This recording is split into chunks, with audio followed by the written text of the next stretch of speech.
what they call a rift oak. There's white oak. So just because it's called an oak tree doesn't mean that all oak trees are the same. They have different colors, different textures, and they just look different than other stuff. Okay?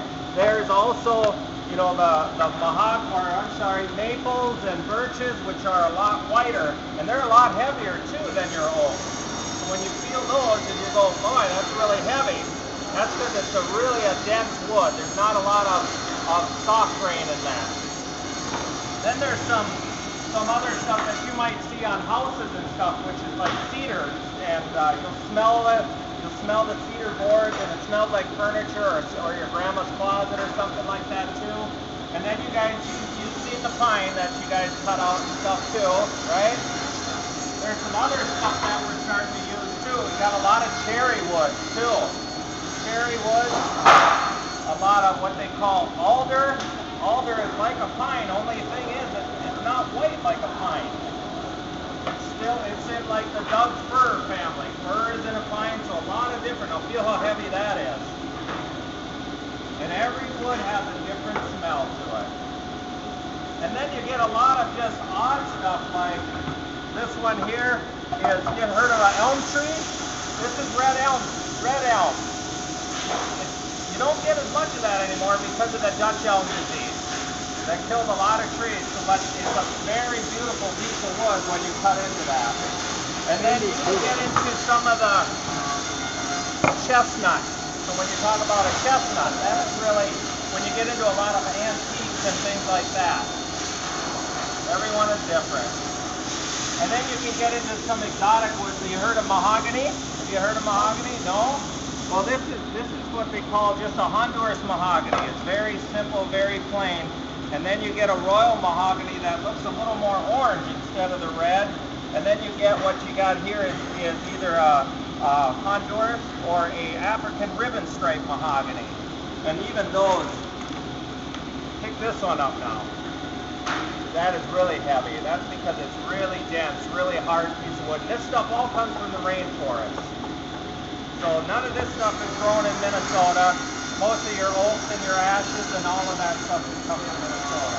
We buy very little material in Minnesota. It's not very good lumber. The lumber that we get is mostly up in northern Michigan and Canada and stuff like that. So it's just a better grade because of the way the soil is, where the trees grow. It changes the color. All right? So we talk about a little bit of the woods. This is all now hardwoods, which are boards. But when you see those big sheets over there, well, that doesn't come out of one tree, does it?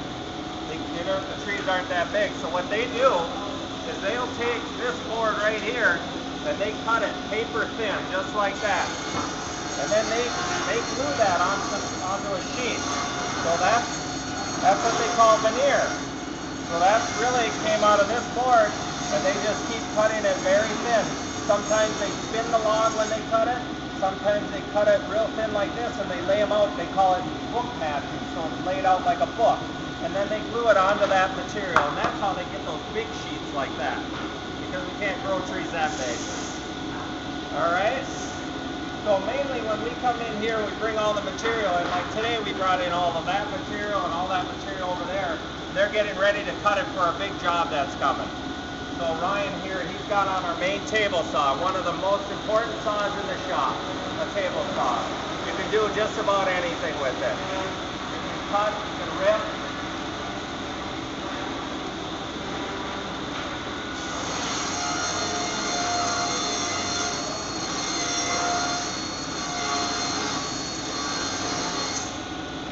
What he did is he stopped it so his fingers wouldn't get close to the blade.